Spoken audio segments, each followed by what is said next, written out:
sa dili usab. Giruhad kini kahanga ang namunuan. Kinahanglan ang tanan magtahod sa mga naa sa gamhanan kay walay awtoridad nga di tinugutan sa Dios ug ang mga kagamhanan karon ipahimutan sa Dios. Busa ang supak sa gamhanan na supak sa itukod sa Dios ug ang magbuhat ini sinutan ngayon. Kaya ang mga punuan dili angay kahadlukan ni atong nagbuhat og maayo kundi sa nagbuhat og daotan. Buhata ang maayo aron dili ka mahadlok sa gamhanan o daygon ka Ginoo. Kay ang namunuan mga sulubongon sa Dios o nag-alagad alang sa inyong kayuhan. Apan kung nagbuhat kamo daotan, angay kamo mahadlok kay silutan gayon kamo nila. Mga sulubongon sila sa Dios aron maoy magpahamtang sa kasuko sa Dios yatong nagbuhat og daotan. Tungod ini, tumana ninyo ang mga namunuan, dili lamang aron paglikay sa kasuko sa Dios, kundi tungod usab sa konsensya. Ini nga, kung ang manunuan sa gikan sa itaas, ngadto sa ubos, nga dapit sa katungganan o magtahod kita. Tungod aron nga naata sa kalinaw o kausay. Kung dili ka magtahod, magbibili ka sa gamhanan, ato pa kaaway ta sa panggamhanan.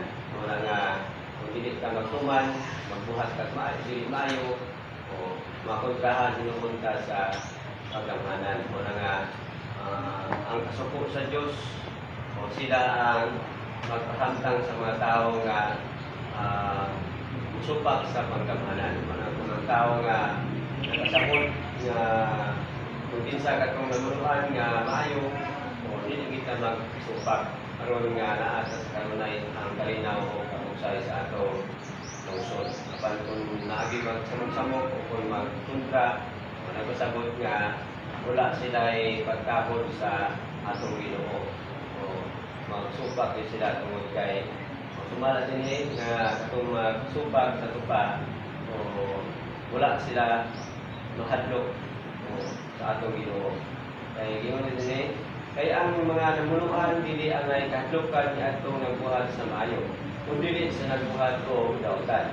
Buhata ang maayo aron dili ka mahadlok sa gamhanan ug daygon ka hinuon. Kaya ang namunuan mga sulubongon sa Dios ang nag-alagad alang sa inyong kayuhan.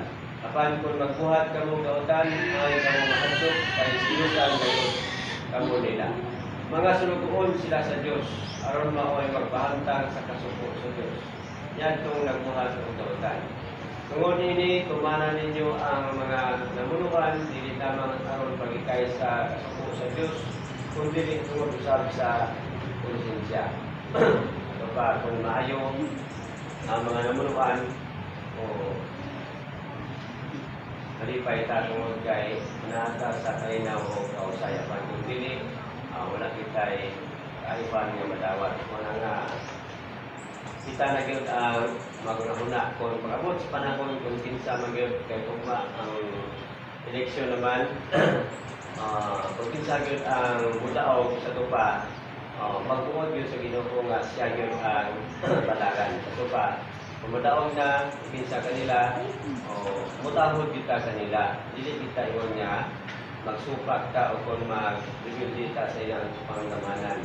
Kung sa maayo nakita nato nga maayo musuportar ka aron nga naata sa kalinaw kanunay ingon nga maghimo tao sa samok aron makontrahan ka o ito pa kung makontrahan sa ang Diyos kung sa ngalan nga ang Diyos nagsugo kanila o kung sila ang magpahamtang sa mga tao nga ang buhat ang daotan mapriso kita mana nga pumapukon maginauta nga ang Diyos kadalangin sa mga tauhan hindi nanagit ang kalinaw kahusay na mahuman ang eleksyon nga wala do'y mga kasamo o nagit ang pagkasalong sa tao na dili pinunta ng tabo nga magkagubot aron nga wala yung mga kinabuhi nga mawala. Importante, salamat na din napita nga wala yung mga pangitabo sa upang lugar daghan nga matay mo na importante nga mag-ampo kita sa pagmamahal nga ingkod nga di kay layo kita mga nakula nga dili maayo. Karon nga pagabot sa eleksyon na malipayon ka kuman sa eleksyon mudawat ang katusa kung kinsa ang mapili dilingon nga masuporta tungod kay ang tanan mga butang o tanan mga buhaton o iya na sa Dios ang tanan dilingon nga hindi mo daw ang iya sa ato Ginoo. Ang Dios mao gyud ang gamahan sa tanan dili sa gusto nga ang iyang mga anak naay mawala dili nga ang tanan mga kabaton sa kinabuhi nga walay katapusan o nga mapon na pa nga kita usab magbalik unta kung ako sa Ginoo nga ang palinaw kausay na gyud ang magkakabilin sa matag sa kanato. Ang adlaw karon Domingo ang pag-usap na wala karon o sabay na mga namuna diha. Importante nga ni adlaw na kita magasimba kita sa